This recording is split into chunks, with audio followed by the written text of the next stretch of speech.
So let's talk a little bit about some of the other nutritional elements of thinning hair.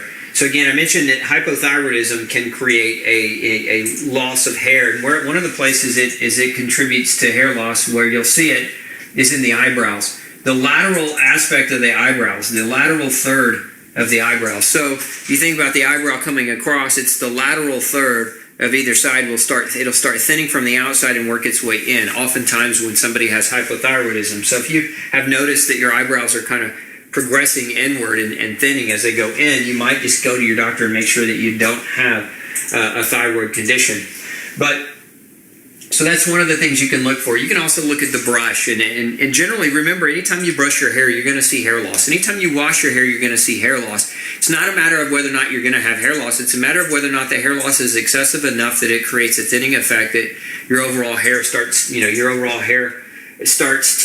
thin to the level where you can't wear a clip. If you're a female and you usually keep your hair up in a clip or a ponytail, and now you're losing it to such a great degree that there's not enough there for the clip to hold it. Like, that is a problem, not just regular hair loss. So, nutritional deficiencies. Some of the common nutritional deficiencies, aside from vitamin D, one of the biggest, I mentioned protein earlier, but I think it merits re-mentioning. Protein is very, very critical, because I want to talk about quantity of protein. So a lot of people, especially people who are on a vegetarian-based diet and they're not looking at how much protein they're getting in. I see this very, very common in vegetarians. So if you're a vegetarian, we talked about this a few weeks ago, just make sure you're checking your protein levels. You can have your doctor run a simple blood test to make sure you're getting adequate levels of protein. But as a general rule of thumb, if you're relatively healthy, you should get your need for protein is 0.8 grams of protein per kilogram of body weight.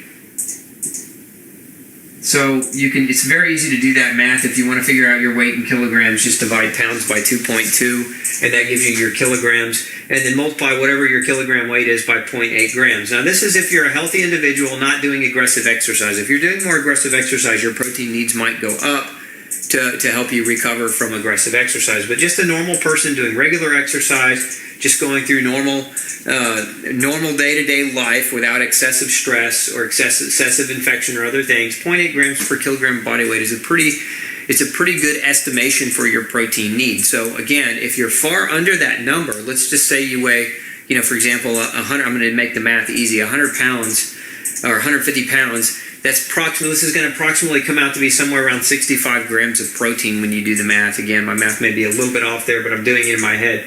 And so if you're under 65 grams of protein in a day at 150 pounds, you might be undernourished in protein, and you're going to start seeing your hair thin because your hair is made out of protein. So protein malnourishment oftentimes starts with a weakened immune system and hair thinning. So keep that in mind. Now, one of the other ones, and you probably have heard of this one before, let's change colors out here, is biotin. Biotin is a B vitamin, and it's one of its functions is in helping for healthy growth of hair, helping for the healthy growth of skin and the nail beds. So the nails themselves and the hair both require biotin for proper production. That's why if you ever go to the beauty salon, a lot of the times, the person cutting your hair might suggest biotin if your hair is thinning, because it's known as the skin, hair, and nail vitamin. It's a B vitamin. About 40% of your biotin comes from your microbiome. So 40% or so comes from the gut bacteria. So if you've got a yeast overgrowth, for example,